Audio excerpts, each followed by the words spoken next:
Mr. Francis Leo Marcos, ang ating po mga kaibigan dito sa Amerika at sa buong mundo, Europa, USA, and the whole Asia. Sila po ay nagmamahal sa inyo, mahal na Francis Leo Marcos. Ang aming pong dalangin, sana'y maging, you have to stay strong and believe for what you believe in God. At yan lang po ang pinakauna natin sandata laban dito sa mga naninirang puri sa ating dangal. Kaya sabi nila, kaibigan ko daw si Francis Leo Marcos, kaibigan ko siya sa puso ko dahil ako sa kanya yumanga. Isa siyang tao, makatao, marunong tumingin sa kanyang kapwa-tao. Dahil walang Leo Marcos. Kami mag-asawa, ulit pa iyak ka nung first time malaman namin na dinala na siya sa NBI. Oh. Eh, talagang medyo masakit sa loob ng isang taong labis tumutulong, walang ibang hangarin kundi ang tumulong sa kapwa namin nagkikaos kahirapan. Yes, sir. Tapos, wala po akong problema dyan sa kanyang pagtulong. Ako po sa kanya humahanga at kung anuman ang kanyang kasalanan, kanyang pagbabayaran kapag yan ay napatunayan. Yun po ang aking ipinaglalaban. Patunayan muna bago mo husgahan. At kung wala naman sila mapapatunayan eh. Besides sa court is beyond reasonable doubt. Paano magkaroon ng beyond reasonable doubt? Talagang hindi pa po natin mapapatunayan yan dahil wala pa pong idineklara ang husgado. Sabihin na 50% plus 1, medyo baka sakari. Pero yung beyond reasonable doubt, yung ano lang, yung babae lang yung ex-wife, sabi niya, yung si Norman Mangusin ang asawa niya. Yes po. Ang pagkakalam ko natin, manabanggit si April na 17 years old siya nagiging ito, Fred, let me tell you something. You cannot file a case against Norman Mangusin with Francis Leo Marcos. Francis Leo Marcos is Francis Leo Marcos. Bago ka makapagkaso sa isang Mangusin ay mapatunayan muna yung kanyang tunay na pangalan kung yan ay katotohanan. Kung wala ka napatunayan na isang katotohanan, ang tawag dyan ay isang katibayan. At kung wala ka napatunayan sa isang katibayan, ang kaso ay binabasura lamang. Guys, ayaw kong sabihin sa inyo na paniwalaan siya, paniwalaan kami. But look at how she speak and everything. Very spontaneous, diretso. Hindi ito naglaking Pilipinas, Australian ito, feel Australian. Bata pa siya, teenager siya, nasa Australia na siya. So, wala siyang kamuwang-muwang na. Tapos, can you tell me sa mga pangyayari, bakit hindi natuloy yung foundation, natuloy at saka hindi sinuportahan siya sa mga board of directors ninyo at nag-resign ka as a treasurer? Can you tell me that?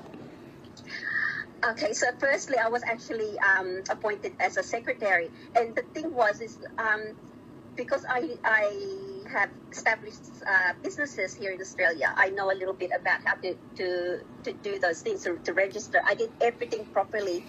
And to a point where I could feel and I could see and observe that he was starting to get really agitated because it's taking too long. Okay. You know, and he didn't realize that there is a process, you know, when you're doing a foundation.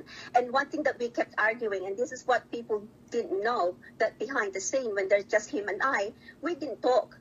And that's why I felt like, yeah, we didn't talk at all. Like, I thought to myself, is he building a relationship with me, or he's just interested in just the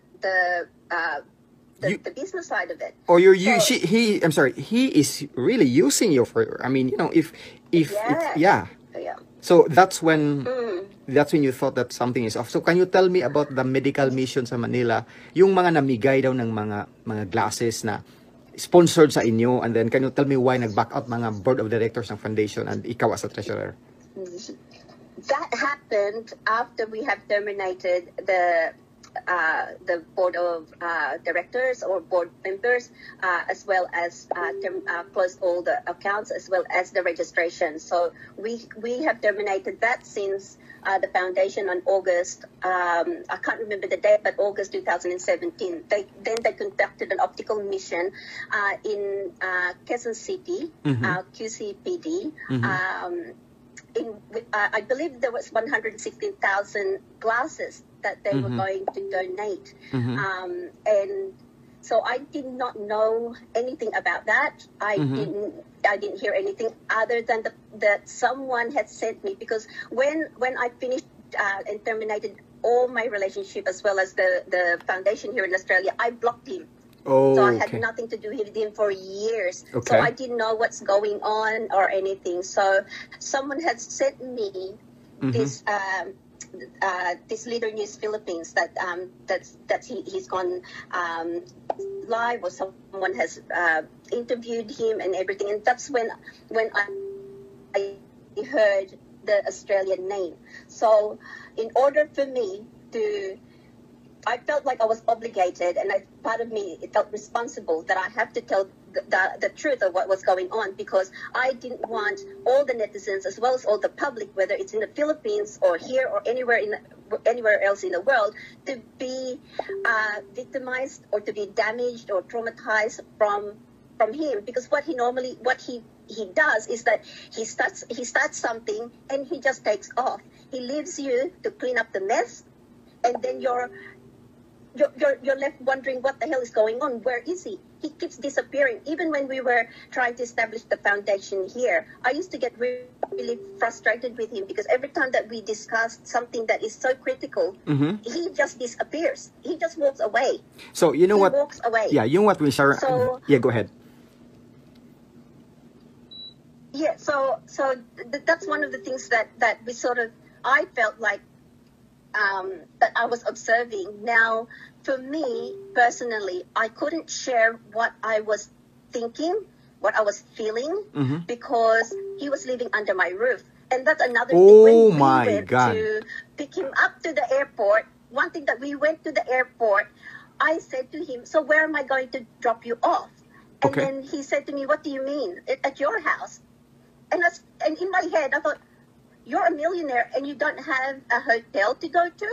Oh, wow. And then anyway, two of my friends said to me, where are we going? Where are we dropping him off? And I said, at my place. And then they said, what? But you don't know him, And I said, well, what am I going to do? I was literally stuck. But the thing with us, though, before he came to Australia, because we're constantly speaking like you and I now, face to face like this, for hours on end, every single day, I felt familiar. Okay.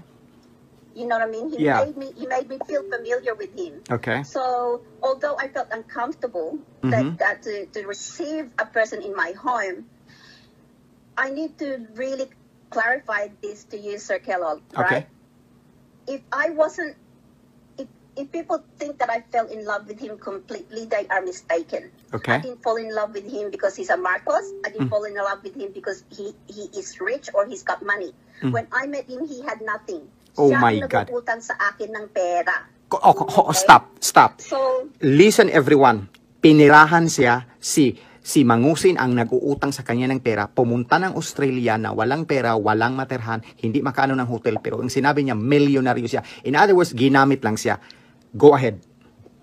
yes, yeah. So he started out asking small things, small favors. Like he said that his bank accounts were frozen and he can't even pay any of his electricity bill. Oh so my I God. paid for one of his electricity bill. This is before he left Australia. He left for Australia of June. Okay. So, and then the next one was 3 electricity bills. Oh. So, unti-unti na nagbibigay ako ng pera. Okay? But here is the thing, na he is a clever person in a sense that he knows what he is doing. I used to say to him, what name do I put into the remittance slip? Right? And this is for educational purposes, Sir Kellogg's. Never ever, this is for the listeners out there, never ever ever send money to someone who you're talking to and put the name of someone else's. Now you don't know who they are, because if it comes to bayaran, okay, they'll turn around, wala akong utang sa iyo, give me yung receipt mo, and tapos iba pa ang pangalan na nasa receipt mo. Yaan ang ginawa niya sa akin po. But He you have says all the one of his- paperwork. Ipa-NBI mo rin yan. some. Yung mga ano. Oo. Some? Yeah. So, the letter of demand. Yeah. I have some of the receipts, but not all. Because in the beginning, I sort of sa akin kasi maliit lang. When I say maliit, it's like $300. Not really like millions na, $400. yeah. No. So it's like the first one that I sent, I remember is about 10 or 11,000 pesos to pay for his electricity. Okay. I said, what are you doing? I said, if you are a Marcos, you would not be doing something like this. I said, it is not becoming. Correct. I said, ikaw ang naghahabol ng gulo? Sabi ko, ikaw naghahabol ng gulo? Sabi ko, some people would want to have, or at least live a life peacefully. Pero ikaw, sabi ko, bakit naghahanap ka ng kaaway lagi? Correct. Oh. So if I may ask, yeah, go ahead. If I may ask, how did you learn that he is an imposter? He is not a Marcos and his real name is Norman Mangusin. How did you discover that? I really didn't discover it in a sense until I finished our relationship, because although there were people that were telling me before he came here, there's one person that came and nakita ko nga, sumabog yung Facebook before he came out. Sabi ko, sino itong si ano? Tapos, because it sounds like a troll account, right? Okay. So he said to me, forget about them. They're just one of those troll accounts that ano ba yun? What is it called in basher, Tagalog it troll laging bashers, laging nagugulo lang yan. Sabi niya, he's been around for a while. Sabi niya, i-block mo siya. Sabi ko, ano sinasabi niya na ikaw ay Norman Mangusin? Oh my God. And this, oh wow. tawa siya ng tawa sa akin. And this is why, Sir Kellogg's, when I hear him laugh, my blood boils. Bakit?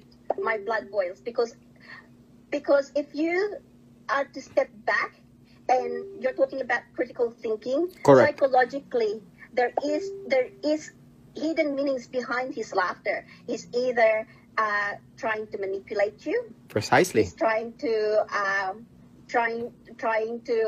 it's a defense mechanism, actually. Yes, it's a defense mechanism. Yeah, a lot of meanings. Yeah, and sometimes when he gets nervous, he laughs. You know what I mean? Yeah, it's a defense mechanism. It Yeah, makes me feel uneasy. yeah. So, Yeah, biruin it makes me nyo feel very uneasy. sa mga saradong utak sa napaniwala ni Norman Mangusin, aka Francis Leo Marcos, hindi madaling lumabas galing nasa ibang bansa ka, hindi at magsalita kasi kukuyugin ng mga hindi nag-iisip na followers. Anong makukuha niya na mag-akusa siya na sa Australia siya na namumuhay siya ng mapayapa? Gusto lang niya na hindi kayo mapaniwala at magpakatanga. Right? So, if I may ask, maraming nagtatanong, bakit nagpa-Facebook? Bakit ka nagsasalita? Bakit ka nag-interview? I-file mo na yan, doon na sa NBI, ganito, ganyan. Can you tell them straightforward na ano yung statement mo at nandun na lahat? Yeah, can I just say something, Sir Yeah, Carlos, go ahead. if you wanted to be straightforward? Okay. Okay, it's none of their business. Correct. At the end of the day, I don't need to explain myself to anyone. Precisely. I don't measure my friends or I don't measure my worth through my friends or how many likes I get or You don't need validation at all. Or hearts that I get. That's right. I don't count my friends. I don't count my friends to how many friends I have or followers I have on Facebook. Correct. Okay. I do my best to be as private as possible. I grew up being taught to always follow the law. That's and right. fear God. That's right. That's right You know? on. Right on. So, and I've lived my life that way. I've instilled those to my That's children. right. That's right. If I don't follow my instinct, you know, and people say sa akin na, you know, like naloko ko, maybe I did, you know, but again, life is about learning. Correct. Right? And the only stupid people in this world is the ones that don't learn from their mistakes. They are the Tama ones ko that ba are yun? resistant to learn. Even you are presented with a valid argument and logical But- evidences and analysis, but they still refuse because for whatever reason they are indoctrinated or they are just being numb or dumb or they are ashamed to rectify the wrong. And ito ang problema sa mga Pinoy. Parating ang mali ay parating idiin na magiging tama. Ito lang ang gusto kong iparating. Because I myself has been being questioned, why are you so obsessed with exposing Norman Mangusin? Because I don't want you guys to be scammed. Because mali ang ma-scam, mali ang mapaniwala na namigay ng bigas-bigas. Pero ang pang-scam niya is just to hide the scamming niya. So I just want you guys to learn and mapagmatyag. Yes. And this is not for me. You don't have to believe me. You don't have to believe her. Believe at least, because we are men of laws, Correct. believe at least the NBI, the cases the NBI. Now, if you continue to support Mangusin for whatever reason, then go ahead. But you have to respect other side of the spectrum, because we do respect you. Ang sa amin lang is, wag nang malinlang pa yung iba.